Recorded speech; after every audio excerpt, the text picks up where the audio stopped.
Assalamualaikum warahmatullahi wabarakatuh. Kami dari kelompok 11 ingin mempresentasikan hasil diskusi kami yang berjudul tentang kemuhammadiyaan dan kebudayaan. Di sini ada beberapa teman saya yang terdiri dari Rizka Ayu, saya sendiri Putri Tita Awalia, Mahfaz Azkia, dan Haziz Hidayat.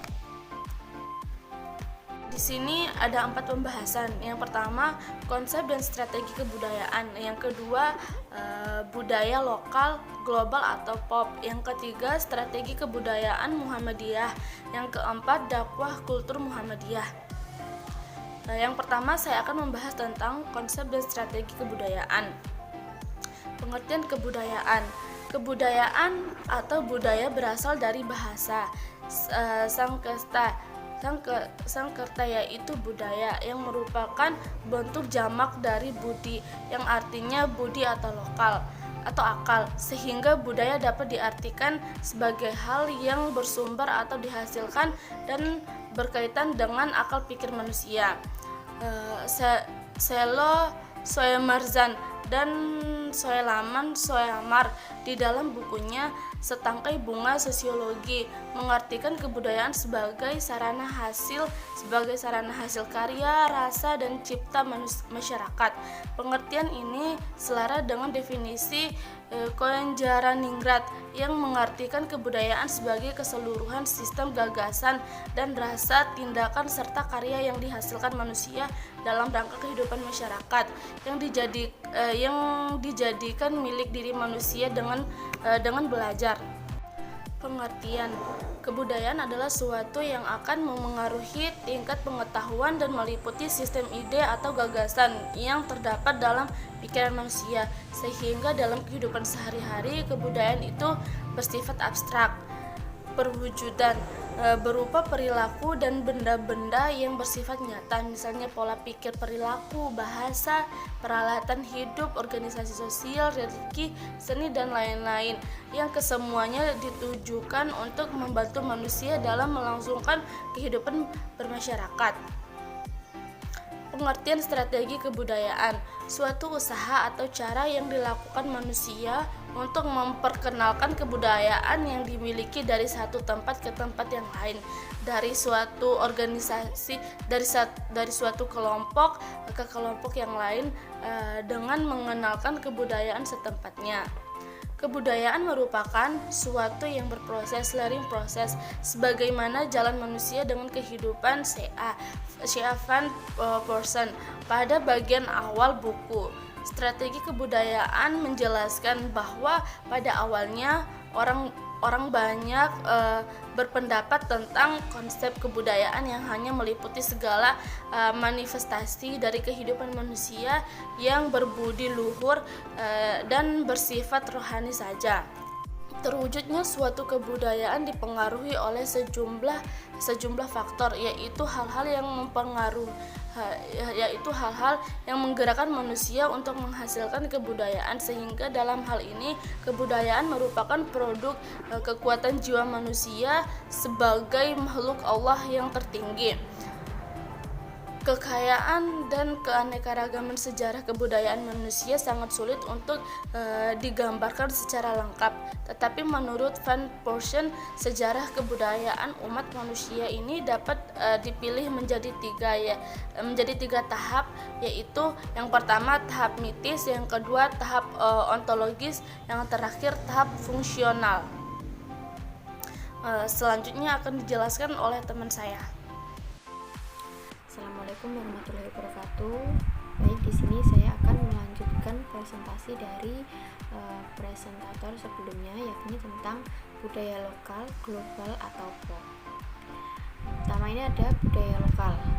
Kata lokal ini diartikan menunjuk pada suatu daerah atau tempat tertentu, terbatas atau berada pada suatu tempat dengan segala jangkauannya, serta menandakan pada suatu waktu yang sudah berlalu atau lampau, atau menunjukkan kondisi yang sudah ada sebelumnya. Maka dari itu istilah budaya lokal ini sering dipahami dengan mengacu pada kebudayaan yang bersumber dari warisan turun-temurun nenek moyang yang sudah menjadi tradisi atau kebiasaan yang mengakar dan juga melekat kuat sebagai jati diri atau atau identitas suatu kelompok masyarakat tradisional. Budaya lokal ini disebut juga budaya daerah, yakni suatu budaya yang menonjolkan asal-usul identitas dan kehormatan kelompok, suku, atau daerah tertentu. Nah, budaya lokal ini kental dengan nilai-nilai kepercayaan atau agama dan juga cenderung dimitoskan penuh dengan puja-puji sakral dan dikeramatkan seperti ada budaya masyarakat pertanian yang memuji Dewi Kesuburan atau Dewi Sri atau masyarakat nelayan di daerah pantai di sekitar Laut Selatan yang begitu mengagungkan Nyai Roro Kidul. Nah, budaya lokal apabila masih dalam syariat atau tidak bertentangan dengan ajaran Islam itu masih tetap bisa dilestarikan dan juga diterapkan. Akan tetapi kalau budaya yang diterapkan oleh masyarakat pertanian atau masyarakat nelayan tadi masih penuh puja-puji sakral, itu menyimpang dengan ajaran agama Islam. Nah, sebaiknya budaya tersebut diluruskan. Islam itu tidak serta-merta menolak segala hal yang berbau lama, melainkan Islam itu menawarkan adanya perpaduan dan juga keselarasan sesuai dengan semangat zaman di mana suatu masyarakat berada. Nah, contoh budaya lokal itu seperti kesenian-kesenian daerah, seperti tari-tarian daerah, terus ada reok ponorogo seperti yang digambar ini, terus ada juga seperti wayang kulit. Nah, biasanya ini sebagai media dakwah yang digunakan dilakukan biasanya itu di pedesaan atau perkampungan. Itu contoh dakwah dalam budaya lokal. Selanjutnya adalah budaya global atau pop. Budaya global atau pop adalah budaya yang mencangkup segalanya, yang dakwahnya mencangkup perangkat-perangkat teknologi multimedia, baik media cetak ataupun elektronik dan digital, maupun media virtual atau internet. Nah, populer di sini adalah berarti bersifat umum, memiliki jangkauan luas dan dapat diterima oleh banyak orang. Budaya pop atau populer lebih dipahami sebagai budaya yang mengglobal. Ini biasanya ditunjukkan dalam musik, fashion, mode, lifestyle seperti itu. Nah, budaya global atau pop ini memiliki kebermanfaat, diantaranya kebermanfaatan positif dan juga kebermanfaatan negatif. Nah, kebermanfaatan positifnya budaya ini menyenangkan atau banyak disukai orang. Bisa dilihat seperti adanya pesta olahraga, festival atau program televisi yang mendidik. Sedangkan untuk kebermanfaatan negatifnya adalah adanya kayak pang dengan adanya tato berbagai anggota tubuh, terus tindik, celana robek-robek, atau musik dangdut yang disertai dengan gerakan yang terlalu erotis seperti itu. Assalamualaikum warahmatullahi wabarakatuh.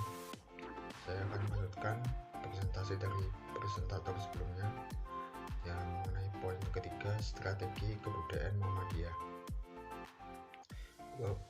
Kebudayaan Muhammadiyah yaitu mengembalikan ajaran-ajaran Islam ke Islam yang sebenarnya berdasarkan Al-Quran dan As-Sunnah, dengan cara mengkaitkan sisi normativitas Al-Quran dan As-Sunnah serta historitas pemahamannya pada wilayah kesejaraan tertentu. Pada dasarnya menciptakan dan menikmati karya seni hukumnya mubah atau boleh, selama tidak mengarah dan mengakibatkan fasad atau kerusakan, doror atau bahaya, isyan, kedurhakaan, dan bait anillah atau keterjauhan dari Allah, yang merupakan rambu proses penciptaan dan menikmatinya. Kemudian contoh strategi kebudayaan Muhammadiyah seperti yang ada di gambar acara Muktamar Muhammadiyah. Nah, ini selama 100 tahun berdirinya Muhammadiyah, Muktamar Muhammadiyah telah dilakukan sebanyak 46 kali. pada acara Muktamar Muhammadiyah digelar atraksi kesenian yang menawan. Terakhir, seperti yang kita saksikan, malam tasyakuran Muktamar 1 abad yang diisi berbagai acara kesenian, berbagai kegiatan penunjang itu untuk menyemarakan dan mensiarkan Muktamar 1 abad. Mungkin cukup sekian, kemudian dilanjut oleh presentator selanjutnya. Bismillahirrahmanirrahim. Saya akan melanjutkan presentasi dari teman-teman sebelumnya tentang budaya dakwah yang disematkan dalam Muhammadiyah. Secara tidak langsung, jikalau kita lihat, Muhammadiyah ini membuat dakwahnya budaya itu menjadi salah satu jalan untuk mencapai cita-cita dakwahnya Muhammadiyah itu sendiri. Dapat dilihat dalam beberapa poin, beberapa mekanisme taktis yang digunakan oleh Muhammadiyah itu lebih kepada hal-hal sifatnya budaya seperti itu. Karena jika dilihat dari budaya itu sendiri memiliki nilai-nilai, memiliki potensi-potensi untuk mengembangkan dakwah itu sendiri, seperti itu. Jadi Muhammadiyah ini melihat potensi ladang dakwah itu ternyata dari aspek budaya itu memiliki potensi yang kuat untuk mencapai cita-cita dakwahnya Muhammadiyah, seperti itu. Kemudian di sisi lain, pengembangannya dakwah melalui budaya itu jika dilihat lebih kepada akulturasi, yakni ada pemfilteran, ada tidak menerima semuanya dalam aspek budaya itu, tapi ada filterisasi, ada penyaring di sana yang digunakan Muhammadiyah yang sesuai dengan ajaran-ajaran Islam itu untuk diintegrasikan dengan Islam, dengan mekanisme dakwahnya. Tidak semena-mena mengambil semua yang ada di budaya itu menjadi salah satu paketan. Tidak begitu, tapi ada akulturasi, ada penyaringan budaya yang digunakan oleh lembaga Muhammadiyah sebagai jalan juangnya dalam aspek budaya itu sendiri. Kemudian dari dakwah itu juga mencapai tujuan lebih harmonisasi, kepada harmonisasi keseimbangan dengan tidak terlalu keras bentrokannya dengan masyarakat sekitar. Namun melalui mekanisme budaya itu terasa lebih elegan, terasa lebih santai, mekanisme dakwah ke bawah, seperti itu, tidak terasa terlalu keras dan semacamnya. Nah, jadi mekanisme dakwah memiliki tujuan untuk berlangsungnya komunikasi yang lebih baik, hubungan antar masyarakat yang lebih humanis, kemudian untuk mencapai tidak lepas kepada mencapai tujuannya Muhammadiyah itu sendiri. Mungkin itu saja. Sekian dari saya, mohon maaf jika kurang dan jika lebih, semuanya dari kesalahan pribadi. Wallahu muwaffiq ila aqwamit thoriq fastabiqul khairat. Wa khairan. Wassalamualaikum warahmatullahi wabarakatuh.